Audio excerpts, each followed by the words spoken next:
Bonjour tout le monde, je suis ravi d'être parmi vous ce matin. Merci pour votre présence, pour votre disponibilité, pour l'assiduité que vous démontrez pour ce bootcamp, ce démarrage de bootcamp. Je suis d'autant plus ravi d'être parmi vous ce matin parce que j'ai entendu quelques interrogations, quelques questions et j'espère que la formation d'aujourd'hui, de ce matin, va répondre à ces interrogations et va permettre de vous aider à mieux structurer justement ce projet et ce passage entre l'académique et l'entrepreneurial, entre vos travaux de recherche, surtout pour certains d'entre vous, et un projet entrepreneurial. Parce que si vous êtes là au bootcamp des doctorales de l'entrepreneuriat et de la valorisation de la recherche organisée par l'AUF et Connectinov, c'est que quelque part vous êtes intéressé par cette transition et l'objectif de ce bootcamp, comme a dit Madame Fetten tout à l'heure, c'est de vous accompagner, c'est de vous aider et c'est de vous permettre de mieux structurer ce projet. Je me présente, je suis Hicham Radouane, je suis cofondateur et senior partner de Connectinov, une structure d'accompagnement pour des projets health tech entre la Tunisie et la France. Et donc l'objectif de la session de formation de ce matin, c'est justement de vous parler de la structuration de projets, comment faire en sorte que vos travaux de recherche deviennent des projets entrepreneuriaux et vous permettent un peu de faire cette passation, ce passage entre des travaux de recherche simples tels que vous les avez présentés hier, et certains d'entre vous d'ailleurs ont posé cette question-là tout à l'heure lors de la première formation, et faire en sorte que ces travaux de recherche deviennent des travaux une start-up, une spin-off ou un projet entrepreneurial. Donc on va démarrer par une petite introduction juste pour vous situer un peu dans vos travaux et je vais vous parler du processus d'innovation. Donc le processus d'innovation globalement comporte principalement 4 phases qui démarre par la recherche, ce qu'on appelle la recherche fondamentale. Et la plupart d'entre vous, j'ai entendu les pitchs hier, la plupart d'entre vous sont dans ce cadre-là, sont dans la recherche fondamentale. C'est des connaissances générales, généralement, qui sont plus orientées vers la recherche que vers un projet entrepreneurial, même si certains d'entre vous étaient à peu près prêts et commençaient un peu à structurer un projet entrepreneurial. La deuxième étape serait ce qu'on appelle la recherche appliquée. Et donc là, on commence un peu à faire en sorte que ces travaux de recherche soient des travaux un peu plus appliqués, et qui sortent avec une invention, un brevet, des travaux un peu plus clairs sur une application de ces recherches fondamentales sur lesquelles vous avez travaillé. La troisième étape de ce processus d'innovation devient une sorte de développement technologique. Là, on passe à une phase de prototypage d'un produit, d'un service, d'une solution sur laquelle on est en train de travailler. On fait des essais, on fait des tests, on travaille sur la certification de nos produits ou de notre solution et on commence à préparer ce qu'on pourrait appeler l'industrialisation en fonction des projets, bien sûr, mais ce qu'on pourrait appeler l'industrialisation de mon projet ou de mon produit. La dernière étape, la quatrième étape, serait le lancement sur le projet. Donc là, on commence à produire, on commence à commercialiser et on commence à communiquer sur mon produit ou sur mon projet ou sur mon innovation. Et donc là, la plupart d'entre vous sont vraiment dans la toute première étape et l'objectif aujourd'hui de cette formation et de ce bootcamp en général, c'est d'essayer de faire en sorte qu'il y ait une transition entre l'académique et l'entrepreneurial qui s'accompagne généralement par une structuration différente. On ne présente pas de la même manière un projet de recherche fondamentale qu'un projet entrepreneurial. Et donc l'objectif de ce bootcamp et de cette formation en particulier, c'est de vous accompagner un peu dans cette mutation, dans cette réflexion, dans ce passage entre l'académique et l'entrepreneurial, tant sur la partie structuration de projet que sur la partie présentation. Et donc l'objectif, c'est qu'à la fin du bootcamp, devant le jury le vendredi matin, vous présentez d'une autre manière, d'une autre façon, plus un projet entrepreneurial basé sur vos travaux de recherche que vos travaux de recherche implicitement. C'est quoi un peu la différence entre les deux? On va essayer un peu de... Et j'ai participé hier, je faisais partie du jury de sélection des 12 et je tiens à vous remercier tous. La qualité des projets était là pour tout le monde, pour les 21, je crois que vous étiez 21, pour les 21 porteurs de projets. Mais la présentation académique pour la plupart d'entre vous se concentrait plus sur le contexte, sur la problématique. On essayait un peu de travailler, de sortir des statistiques. La bibliographie était quelque chose d'important. Il y en avait des gens qui travaillaient sur la base du sommaire, qui perdaient beaucoup de temps justement, qui n'arrivaient pas à faire passer le message, à faire expliquer leurs produits, leurs solutions et se concentrer plus sur la base de recherche, sur la base il y avait beaucoup de termes techniques qui étaient parfois pas forcément compréhensibles pour tout le monde, techniques ou scientifiques d'ailleurs en fonction des projets. L'objectif était on sentait plus que c'était des travaux de recherche recherche, vraiment, et c'est bien, hein, c'est le démarrage de tout projet entrepreneurial. Et donc l'objectif était plus peut-être l'écriture d'un article, comment sortir, ou d'une thèse. On se focalisait énormément sur le délivrable, les thèses, les rapports, les papiers. C'est généralement comme ça qu'on fait des présentations académiques. Du côté présentation entrepreneuriale, là, il faut peut-être présenter plus un problème avec un besoin qu'il y a derrière. Donc, on ne parle pas que de la problématique et du contexte, mais comment démontrer, comment faire passer le message qu'il y a un besoin derrière cette problématique-là. Il y a probablement quelqu'un qui va avoir besoin de quelque chose, et du coup, on vient mettre en valeur une solution, un produit ou un service qui est clairement défini. On ne reste pas dans la théorie, on ne reste pas dans le fondamental, mais on commence un peu à trouver des applications pour nos travaux de recherche. Il faut qu'on parle aussi d'un marché, parce qu'un projet entrepreneurial nécessite forcément un marché cible. Un client généralement assez bien défini, on essaie un peu, voire un segment de clientèle. On en parlera un peu plus en détail de ça un peu plus tard. Je sais qu'il y a beaucoup de termes nouveaux, donc n'hésitez pas à poser des questions à la fin. On va essayer de laisser un petit quart d'heure, une petite quinzaine de minutes à la fin de la formation de ce matin pour que vous puissiez poser vos questions, peut-être pour certains termes que vous n'aurez pas compris. Et donc il faut peut-être travailler sur un marché clair et un client qui soit défini. À qui je vais vendre mon produit, à qui je vais vendre ma solution, à qui je vais vendre l'output quelque part de mes travaux de recherche. Il y a aussi l'aspect de la propriété intellectuelle à adresser et à clarifier. Il y a beaucoup de projets collaboratifs parfois, universitaires, avec des labos. Et donc là, il faut bien définir, quand on passe à l'entrepreneurial, les aspects juridiques et notamment ceux autour de la propriété intellectuelle commencent à être des éléments importants à adresser. Donc voilà, globalement, il y a aussi un élément très important qui s'appelle le business model. On en parlera un peu plus en détail autour des aspects financiers du projet qui deviennent quelque chose d'important quand on passe à une présentation entrepreneuriale, à une présentation d'une spin-off ou d'un projet. Donc voilà globalement un peu la différence entre les deux. On va focaliser sur la deuxième partie, sur une présentation entrepreneuriale, comment faire en sorte que ma présentation à la fin de ce bootcamp soit un peu plus dédiée à un projet ou destinée à un marché ou destinée à devenir un projet entrepreneurial. Les points de vigilance sur lesquels il va falloir faire attention, et on rentrera, comme j'ai dit tout à l'heure, un peu plus dans le détail lors de cette formation, c'est de commencer par vulgariser votre présentation. Vos interlocuteurs, il faut savoir qu'ils ne sont souvent pas des scientifiques, pas des techniques. Donc donner des détails trop techniques de votre projet n'est pas forcément quelque chose de pertinent dans le cadre en tout cas dans un premier temps pour une première présentation. Donc vendredi, essayez d'être vraiment très clair dans votre présentation, expliquez un peu des termes techniques. Comme aujourd'hui, vous n'avez pas compris certains termes techniques qu'on est en train de vous présenter, tels que spin-off, tels que start-up, des choses comme ça, vous êtes un peu perdu et c'est normal et ça se comprend au début. Donc pensez que de l'autre côté, en face de vous, il y a des gens qui ne comprennent pas forcément vos travaux de recherche dans le détail. Et donc, il va falloir vulgariser. Le terme vulgarisation est quelque chose de très important et un point de vigilance très important. Le deuxième point de vigilance qu'on va un peu plus détailler, c'est de mettre en avant votre proposition de valeur, votre différenciation par rapport à des solutions ou des produits qui existent. Il y a forcément des choses qui existent. Votre produit, solution ou service qui découlera de vos travaux de recherche doit se différencier et doit être clairement différenciante par rapport à ce qui existe. Parce que si vous travaillez pendant 3 ans ou 2 ans ou peu importe combien de temps pour sortir des travaux de recherche, l'objectif c'est de faire en sorte que ces travaux aboutissent à un produit qui n'existe pas sur le marché ou qui permet d'apporter une plus-value, une proposition de valeur différente par rapport aux produits qui existent déjà sur le marché. Et donc ça c'est un point important. Le troisième point de vigilance, c'est le marché. Et donc généralement les travaux de recherche, on ne focalise pas sur les marchés. D'ailleurs sur le business model, on en parlera aussi un peu plus tard, il y a eu un commentaire hier, mon objectif c'est pas forcément l'argent. Oui, on en parlera dans le détail, mais l'objectif peut ne pas être un marché aussi. Par contre, pour passer à un projet entrepreneurial, pour lancer une start-up, pour lancer une société, la notion de marché et la notion de client cible est quelque chose de très important. À qui je vais vendre mon produit, à qui je vais vendre l'output de mes recherches.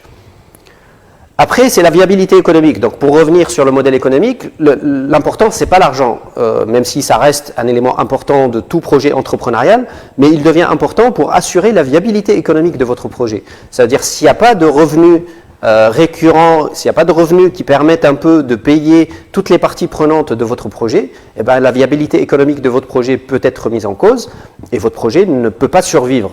Et donc à partir de là, définir dès le début un modèle économique qui peut devenir viable, qui peut être intéressant et pour votre client et pour vous en tant que porteur de projet pour faire vivre votre projet, c'est quelque chose de très important et un point de vigilance très important.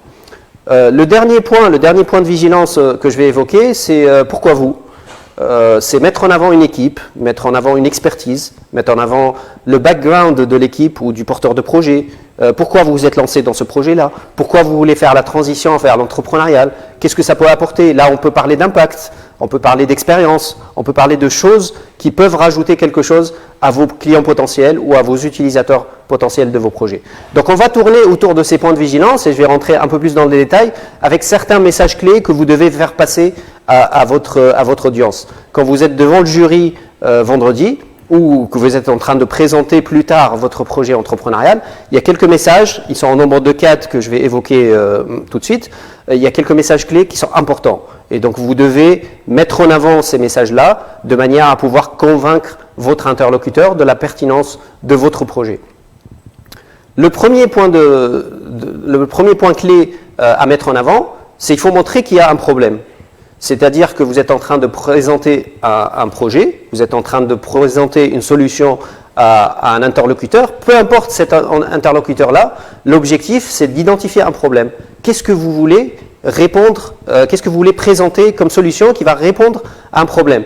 Et donc là, ça serait bien vous partez de vos travaux de recherche, vous partez de la bibliographie que vous avez recherchée, mais l'objectif c'est de montrer à ce public-là qui est en train de vous écouter qu'il y a vraiment un état des lieux qui a été fait, qu'il y a une base qui a été analysée, et sur cette base-là, à partir de cette base-là, on a défini un problème qui pose un souci à quelqu'un. Et donc on part de ce problème-là. C'est primordial de partir de ce problème-là et de démontrer qu'il y a vraiment un problème que je vais résoudre.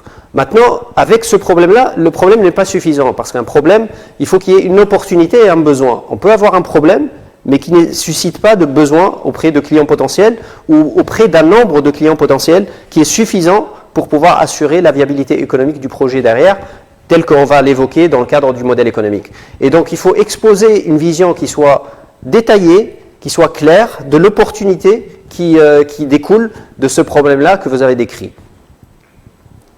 Le troisième point, c'est de s'assurer ou de démontrer que vous possédez la meilleure solution. Et donc, on est 7 milliards sur Terre. Si vous avez pensé à quelque chose, si vous êtes en train de faire vos travaux de recherche, il y a peut-être quelqu'un d'autre au même moment, quelque part ailleurs dans le monde, qui est en train de réfléchir exactement à la même solution que vous, ou en tout cas à la même problématique que vous. Il a détecté la même problématique, il a détecté le même besoin auprès de vos clients potentiels, et donc il va y répondre d'une manière. Et à vous de démontrer que votre façon de répondre à cette problématique-là, la solution que vous apportez, elle est la plus adaptée aux besoins et à la problématique qui a été décrite un peu plus avant dans le cadre de votre présentation. Donc faites en sorte de montrer que vous êtes les meilleurs, que vous détenez la meilleure solution, faites une démonstration de cette capacité-là à apporter la meilleure solution pour un besoin, une opportunité ou une problématique. Le quatrième point, le quatrième message clé, c'est l'équipe. On revient justement, et c'est pour ça qu'on a démarré ce bootcamp par la partie équipe, et c'est pour ça qu'on vous a mis un peu en équipe aussi, quitte à forcer un peu peut-être les caractères et quitte à forcer un peu les choses, parce que travailler en équipe c'est important. Il n'y a personne qui maîtrise la totalité des compétences nécessaires pour lancer un projet. Et donc être une équipe c'est important, et il va falloir démontrer dans votre pitch, ou au moins là au démarrage vous n'êtes pas forcément nombreux, il y en a quelques-uns qui partent seuls, mais il va falloir démontrer pourquoi c'est vous qui êtes les meilleurs pour porter ce projet-là. Qu'est-ce qui fait que votre capacité, votre expertise, votre histoire va faire que vous êtes les meilleurs pour porter ce projet-là. Et donc la proposition, elle est généralement nécessairement liée à une équipe. Et plus l'équipe est compétente, plus l'équipe répond à cette problématique-là et à la solution qui va être apportée, plus l'expertise que détient l'équipe répond à ce besoin-là, mieux ça sera et mieux vous allez convaincre vos interlocuteurs de la pertinence de votre projet. On en parlera un peu plus en détail aussi un peu plus tard. Mais c'était les 4 messages clés qu'il va falloir qu'ils sortent de votre présentation vendredi et qu'il va falloir qu'ils sortent en général à partir du moment où vous allez présenter un projet entrepreneurial. Donc on compte sur vous pour faire attention à ces messages-là et à faire passer l'essentiel de ces messages-là dans le cadre de votre discours vendredi quand vous préparez votre présentation. Il y aura de l'accompagnement, il y aura du mentoring. Vous allez voir 12 personnes qui ont un peu d'expérience et d'expertise dans l'accompagnement de projets innovants. Donc n'hésitez pas à poser des questions, n'hésitez pas à tester, n'hésitez pas à leur faire une présentation et puis à voir leur feedback, leur retour. Il y aura peut-être des retours différents en fonction de l'expertise de chacun, en fonction de l'expérience de chacun. Essayez de prendre vous les décisions.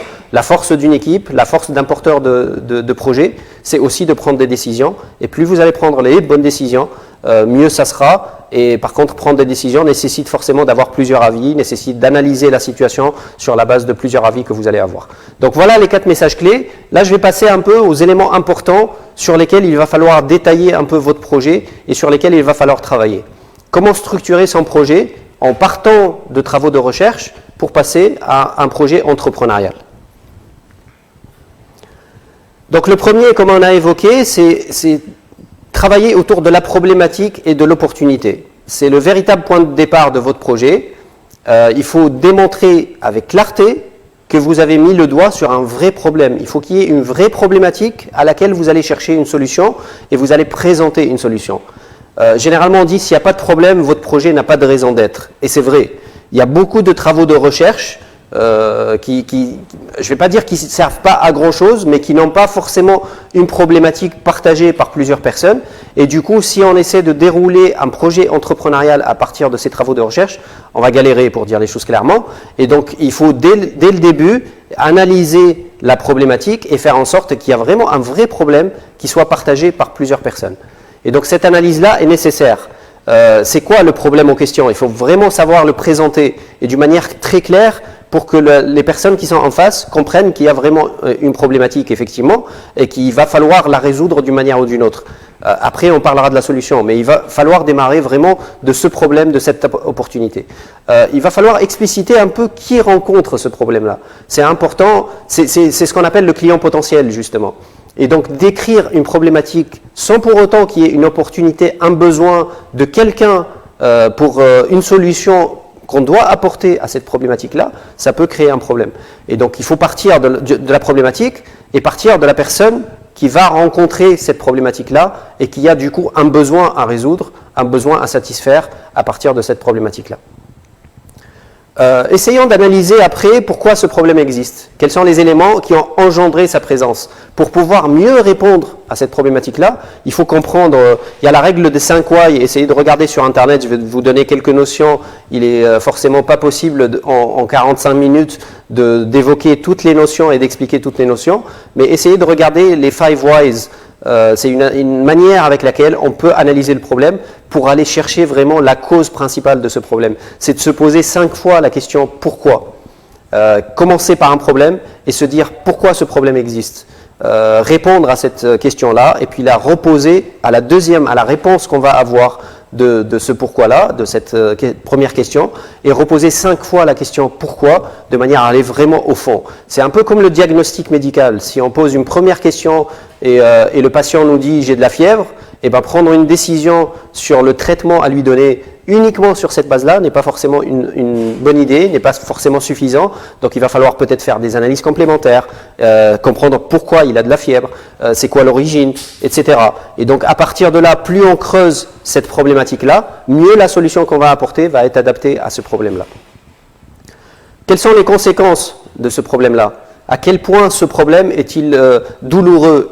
Pose un souci à votre cible potentielle, à votre client potentiel? À partir du moment où on commence à réfléchir client potentiel, utilisateur potentiel, on va essayer de comprendre directement pourquoi ce problème leur pose un souci. Et c'est encore une fois cette analyse-là qui va nous permettre de mieux affiner notre solution et de mieux faire en sorte que notre solution, ou ce que j'appellerai moi notre proposition de valeur, va permettre de résoudre ce problème-là, va répondre à ce besoin-là. Et donc présenter la proposition de valeur, c'est quelque chose de très important et il faut qu'elle soit clairement définie et qu'elle soit clairement expliquée pour qu'on puisse savoir qu'est-ce qu'elle va apporter à votre marché, qu'est-ce qu'elle va apporter à votre utilisateur final, à la personne qui justement a ce problème ou a ce besoin. Et donc la partie avec laquelle on présente, et il y en a beaucoup hier qui ont eu des difficultés à bien présenter leur proposition de valeur, l'outcome des travaux de recherche doit être vraiment clairement défini en une solution, en un produit, une application. Soyez clair dans ce que vous êtes en train de faire. Les travaux de recherche, c'est bien. Maintenant, qu'est-ce qu'il en découle et qu'est-ce qu'il en découle comme produit, comme proposition de valeur, comme solution. Et donc, il faut montrer que ce produit aura de la valeur pour les utilisateurs qu'on a définis. Qu'est-ce que vous apportez? Quel est le plus de votre projet? On en parlera un peu plus tard aussi, mais évoquer peut-être un peu plus la concurrence. Qu'est-ce qui existe déjà sur le marché pour répondre à cette problématique-là ou à ce besoin-là? Et comment vous vous différenciez par rapport à ce qui existe? Donc, mettez en relief votre solution par rapport au marché que vous visez et par rapport à la concurrence qui existe sur ce marché-là. Il n'y a pas de marché sur lequel il n'y a pas de concurrence, c'est très rare. Il y a forcément de la concurrence qu'on peut appeler la concurrence indirecte, mais il y a forcément de la concurrence par rapport à ce que vous allez apporter.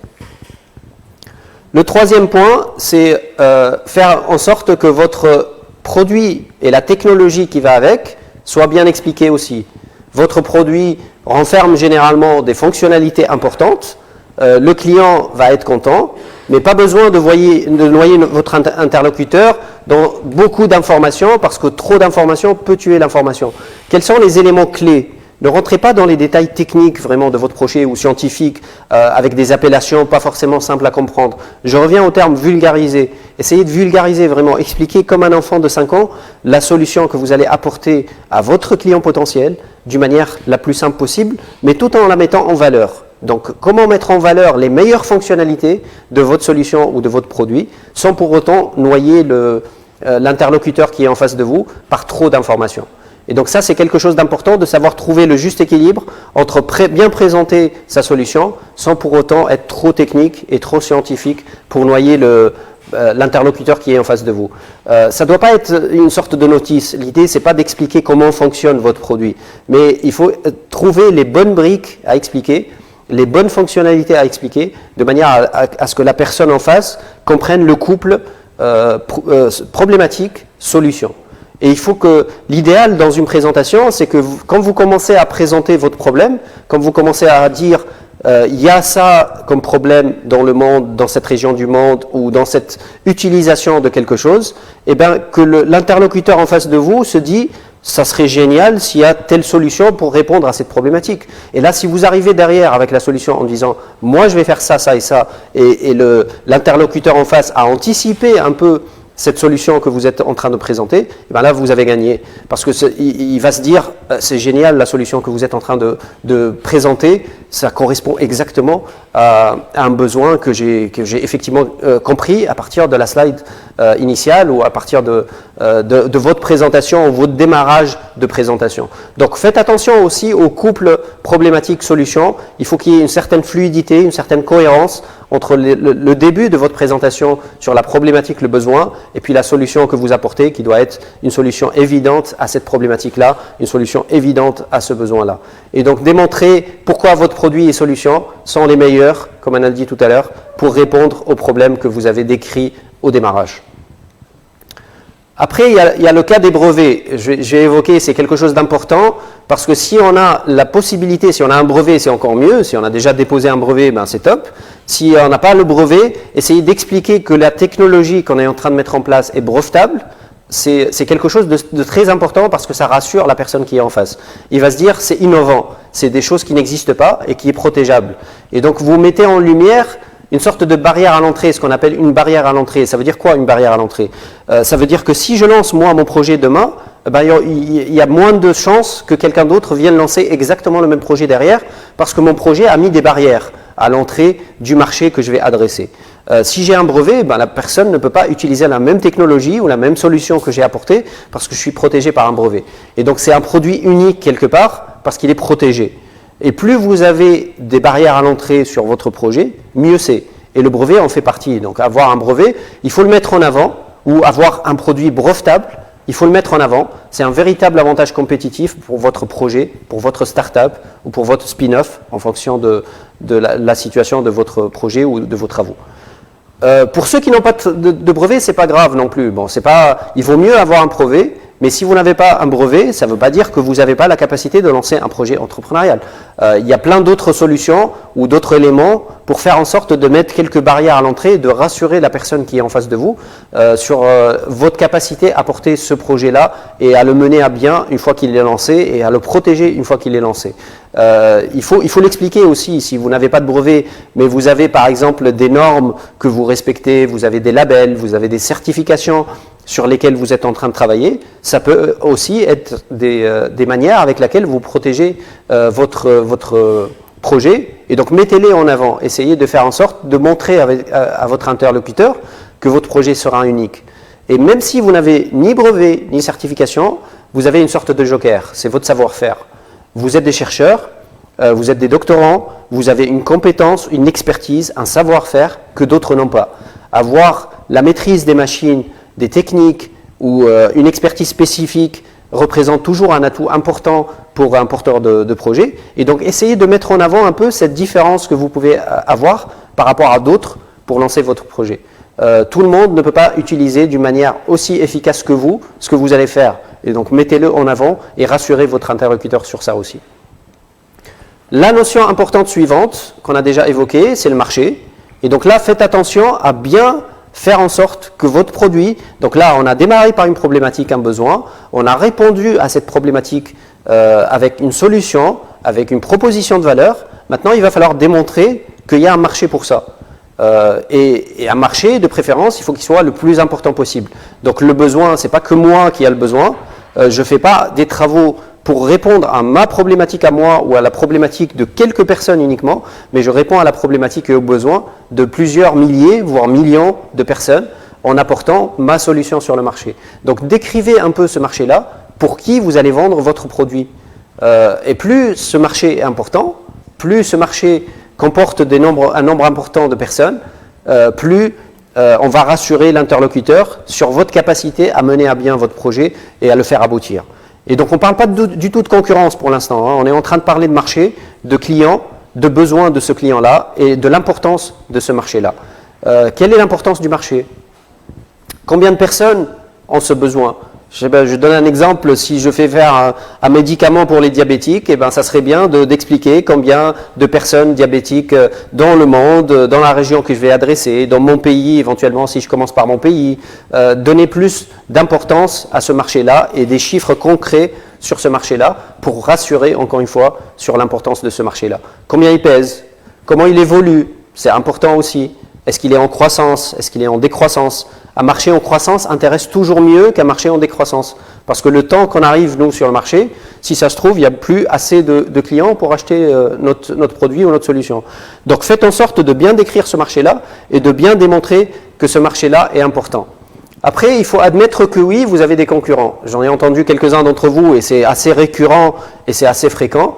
La phrase « nous n'avons pas de concurrents », eh ben, c'est une phrase, c'est une remarque qui est de préférence pas à dire du tout dans une présentation d'un projet. Il n'y a pas un projet où c'est très rare, vraiment très rare, qu'il y ait un projet qui n'a pas de concurrence. Si vous n'avez pas de concurrence directe, donc de quelqu'un qui fait exactement le même produit que vous, vous avez forcément de la concurrence indirecte. Le besoin existe depuis la nuit des temps et ce besoin-là est d'une manière ou d'une autre rempli par un autre produit, par un autre fournisseur, par une autre solution. Et donc, si ce n'est pas direct, si ce n'est pas frontal, si ce n'est pas exactement la même chose, il y a forcément quelque chose qui ressemble, qui permet de répondre à ce besoin-là. Maintenant, il va falloir se différencier, apporter plus, faire en sorte que votre client soit c'est peut-être moins cher, c'est peut-être plus convivial, moins compliqué à utiliser, plus sophistiqué, moins compliqué dans l'utilisation, mais il y a forcément quelque chose qui existe déjà. Donc au contraire, parlez-nous de votre concurrence. Faites en sorte de nous rassurer sur le marché, parce que quand il y a de la concurrence,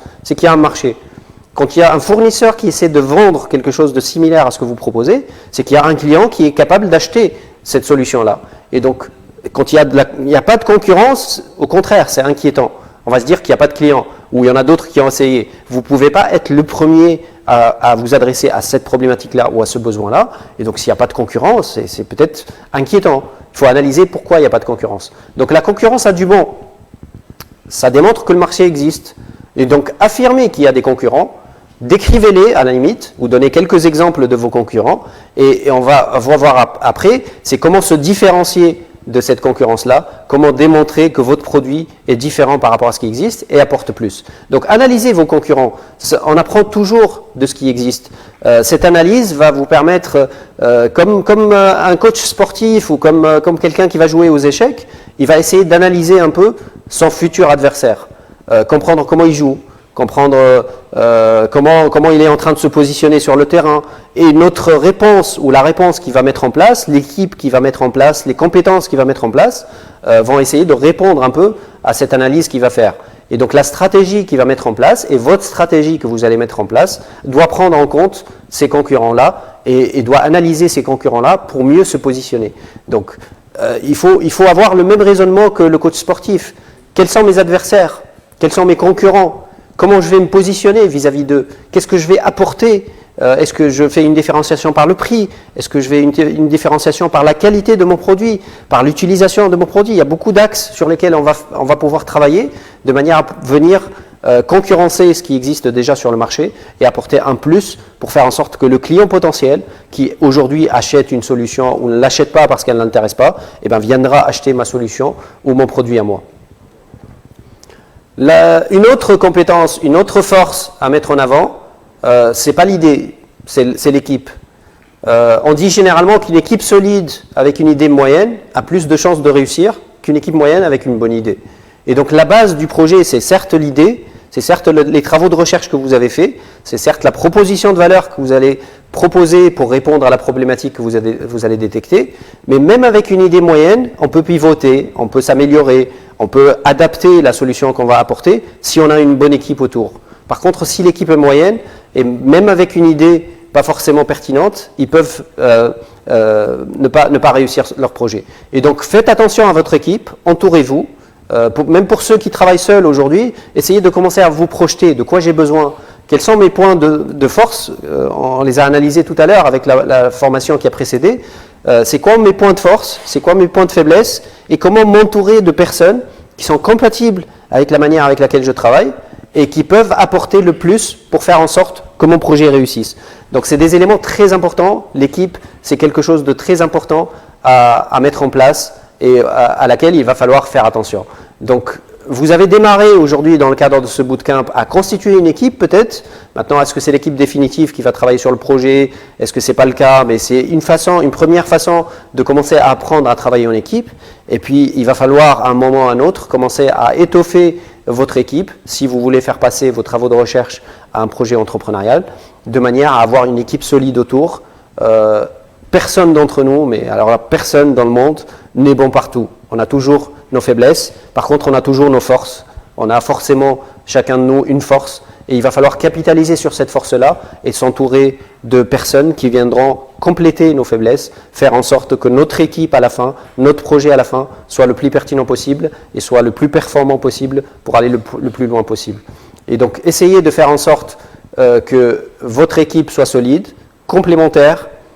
Essayez de mettre en avant quand vous présentez votre projet, que ce soit à la fin du bootcamp ou ensuite, essayez d'expliquer pourquoi cette équipe-là est la meilleure, même si vous êtes seul dans un premier temps, mais essayez de vous projeter, si vous êtes seul, aux éléments que vous allez recruter pour venir compléter votre équipe. Vous pouvez dire dans une slide lors du jury que vous allez recruter quelqu'un qui va faire de l'informatique, qui va faire je sais pas, en fonction de vos besoins de projet, analyser vos besoins. Et même si vous n'avez pas forcément encore l'équipe, réfléchissez, projetez-vous de manière à peut-être préparer le terrain pour que cette équipe existe le plus rapidement possible pour faire aboutir votre projet et pour faire porter votre projet. Donc mettez en avant votre propre expérience et si vous avez des gens autour de vous, mettez en avant la complémentarité de cette équipe que vous avez constituée et qui va porter le projet. L'autre élément important qui est généralement négligé dans le cadre des travaux de recherche, et c'est un élément auquel il va falloir faire attention, c'est très important.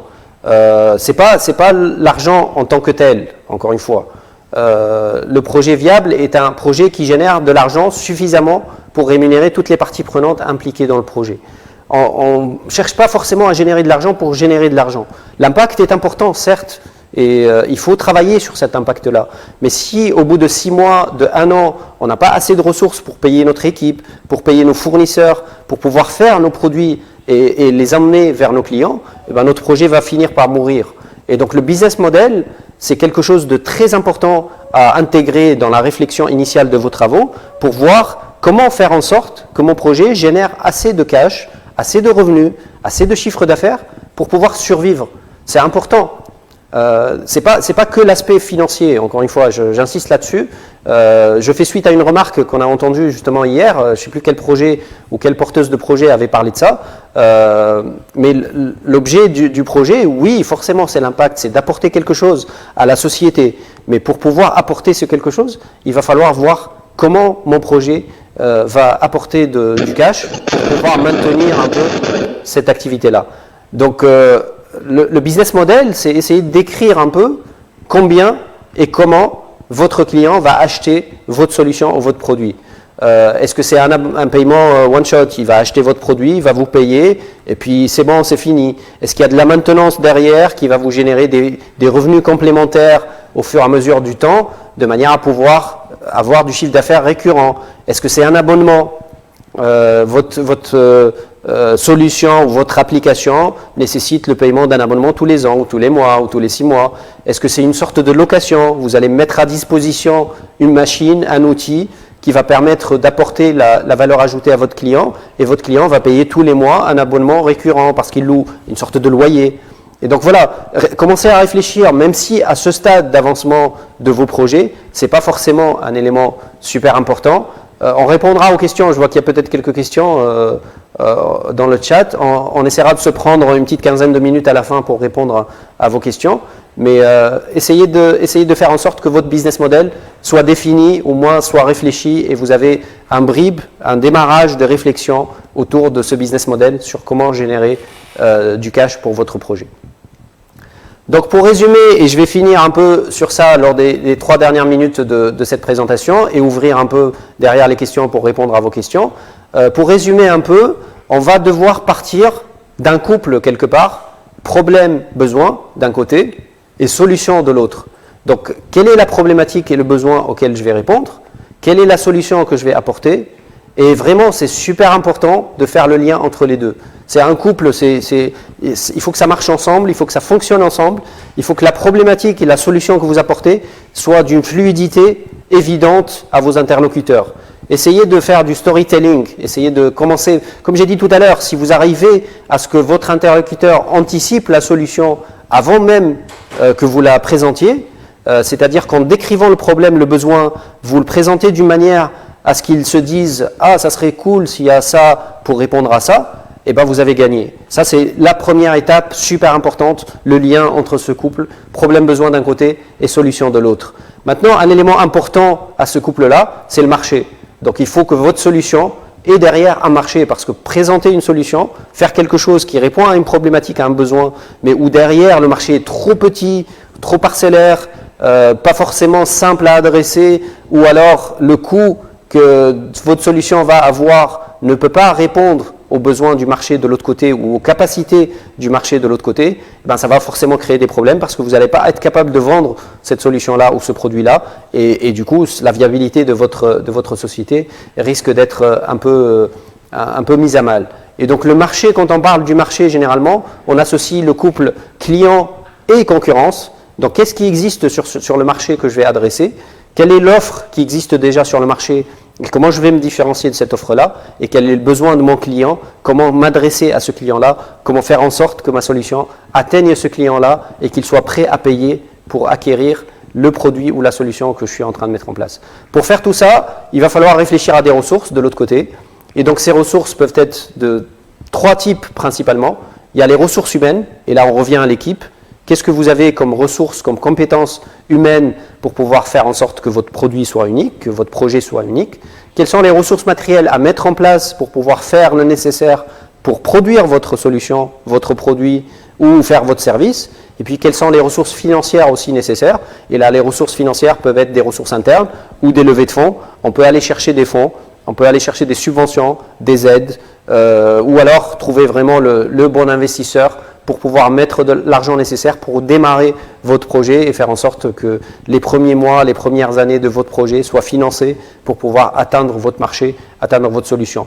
Tout ça doit être dans un cadre où il y a un business model, donc un modèle économique qui soit viable, réfléchir à une manière avec laquelle je vais vendre mon produit, une manière avec laquelle je vais atteindre mon client pour faire en sorte que tout ça soit viable. Donc voilà pour résumer un peu la structuration d'un projet innovant à partir de vos travaux de recherche. Essayez de vraiment réfléchir à toutes ces parties-là, essayer d'écrire toutes ces parties-là et faire en sorte que ça soit le plus cohérent possible, le plus fluide possible. Et si vous arrivez à tout présenter en 3 minutes, en allant droit au but sur ces axes-là, sur ces éléments-là, eh ben, vous allez peut-être convaincre le jury à la fin de ce bootcamp et pourquoi pas passer à l'étape entrepreneuriale, passer à l'étape où j'ai un projet, une spin-off, où je commence à avoir quelque chose que je pourrais démarrer la structuration pour pouvoir lancer un projet ou lancer une start-up. Voilà, je vais vous laisser maintenant une petite quinzaine, un peu plus, 18 minutes pour répondre un peu aux questions. Et donc, à vous de poser vos questions là. Est-ce qu'il y a des questions? Oui. Alors, dites-moi. Oui, bonjour monsieur. Bonjour. Alors, merci pour cette présentation et la qualité d'information.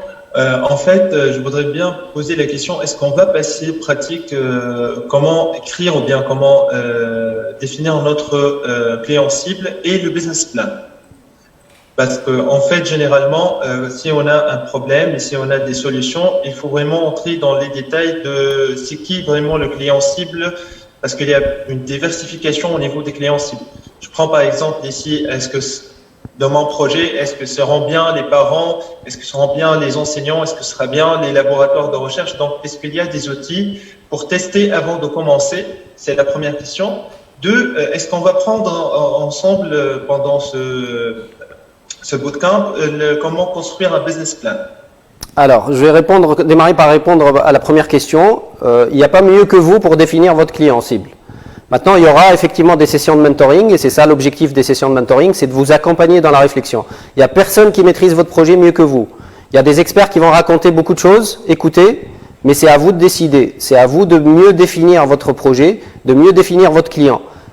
Et les mentors sont là pour en discuter justement. À vous de dire, moi je pense que mon client est un tel, par contre voilà la difficulté que je pourrais avoir pour les atteindre, ou voilà ma réflexion, j'hésite entre ça et ça, ou des choses comme ça. Et là les mentors pourront vous aider. Mais ne comptez pas sur les mentors pour venir répondre à vos questions directement ou à prendre la main sur votre projet. À vous vraiment de maîtriser votre projet.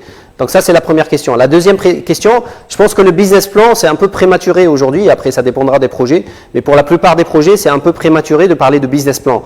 On ne vous accompagnera pas à la structuration d'un business plan. Par contre, ça serait important de réfléchir au business model dans un premier temps. Comment je vais vendre mon projet ? Comment je vais faire en sorte que mon client va acheter et comment il va acheter et qu'est-ce qu'il va payer.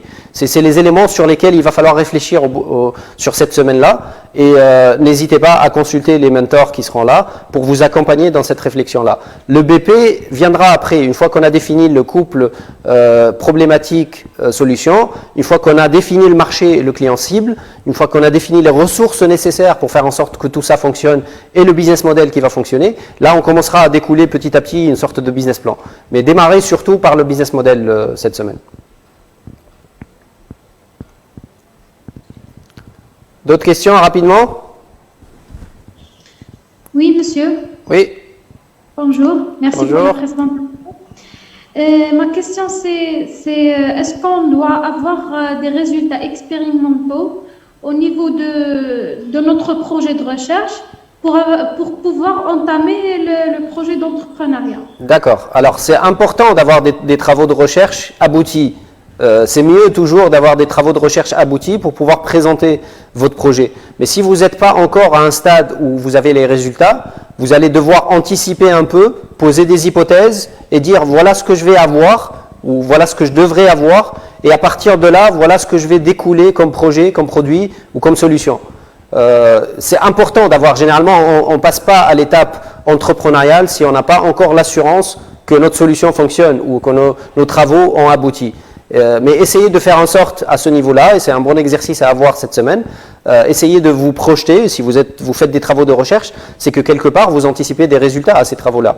Et donc partez de là, essayez de convaincre la personne qui est en face de vous, même si vos travaux de recherche n'ont pas encore abouti à 100%. Mais dans un projet entrepreneurial, c'est important que les travaux aboutissent effectivement. D'accord, merci. Je vous en prie. Bonjour. Bonjour. Donc, dans un processus d'innovation, vous avez parlé d'une troisième étape, c'était le développement technologique, Oui. où vous avez parlé de prototypes, d'essais, de tests et de préparation industrielle, c'est Oui. ça? Donc, à mon avis, ça concerne beaucoup plus les sciences dures. Quand on parle de la mécanique, la biologie, là où on peut produire un produit, où on peut faire des essais, on peut faire des prototypes. Mais en parlant des sciences humaines et des sciences juridiques, je ne sais pas comment on peut pas donner des prototypes. Donc, quelles sont les solutions que vous pouvez proposer à ce stade-là? Et d'autres questions, c'est par rapport à le brevet. En fait, qu'est-ce qui est brevetable? Est-ce que c'est l'idée du départ? Est-ce que c'est le prototype ou c'est le produit final? Parce qu'on voit souvent dans nos universités là où ils ont ouvert beaucoup d'appels pour breveter des projets, mais j'ai remarqué que ce sont que des idées. À la fin, dans le marché, on ne voit pas vraiment la matérialisation de ces idées-là, pardon. Donc, qu'est-ce qui est brevetable? Merci. Alors, pour la première question, la partie prototypage, pour moi, il y a toujours un prototype à faire. Même si vous offrez un service, par exemple, vous pouvez tester ce service-là auprès d'un client potentiel. Il y a toujours quelque chose que vous pouvez essayer. Il y a toujours une sorte de prototype, même si ce n'est pas industriel. Vous allez vendre quoi à votre client? C'est ça la question importante telle qu'on l'a définie tout à l'heure. Et à partir du moment où vous avez défini ça, comment faire en sorte de faire un test grandeur nature auprès de votre client potentiel, même de votre famille dans un premier temps, pour voir est-ce que ça fonctionne ou pas, est-ce que ça répond à un besoin ou pas, même si c'est un service. Donc pour moi, il y a toujours la troisième phase du processus d'innovation, c'est essayer votre solution, essayer ce que vous avez, essayer ce que vous comptez vendre. Et si vous n'avez pas quelque chose à vendre, effectivement c'est compliqué de l'essayer, mais à partir du moment où vous avez quelque chose que vous allez vendre, et il y a forcément une sorte de prototype, même si ce n'est pas forcément industriel ou physique. Je ne sais pas si j'ai répondu à la question ou pas. Pour la deuxième question, la première étape importante d'un brevet, c'est de savoir qu'est-ce qu'on brevette. C'est quoi l'objectif? Qu'est-ce que vous allez protéger dans votre recherche? Et c'est pas que l'idée, ça peut pas être l'idée à la base. On ne brevette pas généralement une idée. Il faut trouver le bon élément de vos travaux de recherche à breveter, à protéger, de manière à se projeter. C'est pas forcément le produit final non plus. On ne brevette pas un produit dans sa globalité.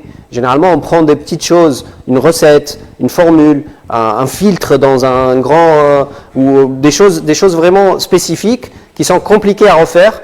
On ne peut pas avoir 50 000 brevets, surtout au démarrage d'une start-up ou d'une spin-off. Donc, essayez de faire en sorte de bien spotter le bon élément de votre projet qui peut être brevetable déjà, qui n'est pas breveté déjà aussi, parce que c'est important aussi de se différencier par rapport à... On ne peut pas déposer un brevet pour quelque chose qui a déjà été breveté. Et donc, faites en sorte de bien analyser votre solution, votre produit, pour savoir qu'est-ce que vous allez breveter. D'accord, merci. De rien. Est-ce que je peux intervenir ou bien il y a quelqu'un avant moi? Est-ce qu'il y a quelqu'un qui a levé la main avant? Souhail? Bonjour. Bonjour. Tout d'abord, merci pour la présentation. J'ai deux questions. La première, c'est par rapport à la partie financière. Est-ce qu'on doit présenter concrètement des calculs, c'est-à-dire le calcul de coûts et tout ça, ou juste définir nos clients, le marché et tout ça? Et la deuxième question, c'est par rapport à la propriété intellectuelle. En fait, je veux savoir, c'est quoi la différence entre droit d'auteur et propriété industrielle? Merci. D'accord. Alors, pour répondre à la première question, à ce stade d'avancement de vos projets, non, il ne faut pas rentrer dans autant de détails. Vous n'avez pas forcément tous les détails des coûts de votre produit tel qu'il va être. Par contre, il est important de commencer à avoir un ordre de grandeur sur son prix de vente. parce que ça permettra un peu de se comparer aussi avec la concurrence. Et même si ce n'est pas un prix de vente auquel vous allez vendre, ça va être un prix de vente objectif. C'est-à-dire, définissez un peu quelle est la gamme de prix de votre produit, de manière à ne pas développer quelque chose qui va coûter trop cher ou qui ne répond pas forcément aux besoins de votre client, même en termes de coût. Et donc, c'est des éléments importants. Maintenant, vous n'allez pas, encore moins dans la présentation que vous allez faire vendredi prochain, ce n'est pas forcément le détail du coût de production de votre produit qui va être nécessaire, mais c'est plus une présentation qui va nous permettre de comprendre que vous avez réfléchi à ces aspects-là et vous avez déjà entamé les réflexions autour de ces éléments-là. Pour la deuxième question, je vais plutôt laisser les mentors derrière vous répondre un peu plus. C'est deux choses complètement différentes, hein. Mais je vais laisser discuter avec les mentors, essayer de poser cette question-là quand on aura un peu plus de temps. Là, on est un peu limité par le temps. Il y a tout un développement à faire pour vous donner la différence entre les deux. Merci. De rien. Est-ce qu'il y a d'autres questions? Sinon, on passe à... Oui, en fait. Oui. Oui, merci. Concernant le produit brevetable, est-ce que, si je prends un exemple, donc, est-ce que dans tous les types de services et tous les types de produits qu'on peut breveter notre produit, et si c'est possible, oui, alors en Tunisie, c'est qui les structures ou bien où exactement ces structures-là? Alors, c'est tout un débat, hein. Le brevetage, c'est tout un débat. Est-ce qu'on dépose un brevet ou pas? Parce que quand on dépose un brevet, ça devient public aussi. Et donc, on dévoile quelque part notre sauce secrète. C'est pas forcément toujours important d'avoir un brevet. C'est bien d'avoir un brevet si on arrive à le protéger derrière aussi. Et donc, c'est tout un débat, le brevet. Qu'est-ce qu'on doit breveter? C'est vraiment la toute première question, comme j'ai dit tout à l'heure, à laquelle il va falloir réfléchir. C'est pas obligatoire d'avoir un brevet. En Tunisie, c'est l'INORPI qui gère un peu ces aspects-là. Je crois qu'on aura quelqu'un de l'INORPI dans une des tables rondes qui va être présent. Et donc, vous pouvez éventuellement poser quelques questions dans ce cadre-là. Mais essayez de réfléchir. Ne faites pas du brevet un objectif. Le brevet doit être un élément qui va vous permettre de faire en sorte que votre projet soit mieux valorisé. Si ce n'est pas le cas, ça ne sert à rien. Parce qu'encore une fois, avoir un brevet qu'on ne peut pas protéger parce que ça coûte très cher de le maintenir et de le protéger, il vaut mieux ne pas l'avoir dans ce cas-là, mais avoir une compétence, un savoir-faire, une expertise qui va permettre de rendre le fait de refaire votre produit par quelqu'un d'autre beaucoup plus compliqué. Je prends toujours l'exemple de Coca-Cola. Coca-Cola n'a pas de brevet pour sa boisson. La sauce, la formule est secrète, personne ne la connaît et personne ne pourra la connaître. Et c'est une façon de protéger votre projet, votre solution. Ce n'est pas forcément obligatoire de déposer un brevet, parce que j'insiste, quand un brevet est déposé et accepté, il devient public et tout le monde peut accéder à ce brevet-là et à l'expertise que vous avez développée autour de ce brevet-là. Donc c'est un débat, ne soyez pas systématique, et c'est un message que je passe à tout le monde, pas uniquement sur l'aspect brevet. Essayez toujours de vous poser des questions, essayez toujours de faire en sorte d'analyser et les solutions qu'on vous propose et votre façon de faire, de manière à peut-être faire le mieux pour votre projet, prendre la solution qui s'adapte le mieux à votre projet pour sa réussite. Je pense... De rien. Je pense qu'on va clôturer parce qu'on bascule sur la table ronde tout de suite après. La table ronde démarre dans 7 minutes exactement. Donc, restez là, restez avec nous. J'espère que la présentation était intéressante pour vous. Si vous avez des questions, n'hésitez pas à mieux les développer et à les préparer pour vos mentors. Vous démarrez les sessions de mentoring à partir de cet après-midi à 15h. Et donc, ça peut être intéressant de commencer à bien structurer les aspects sur lesquels on a déjà discuté, faire peut-être une présentation et à partir de là, mieux définir, mieux structurer votre projet. On me dit que la table ronde démarre à 11h15, donc on a à peu près une vingtaine de minutes. Vous pouvez aller prendre un petit café, vous rafraîchir un peu, faire une petite pause, analyser un peu tout ça et puis revenir en forme pour 11h15. Merci beaucoup.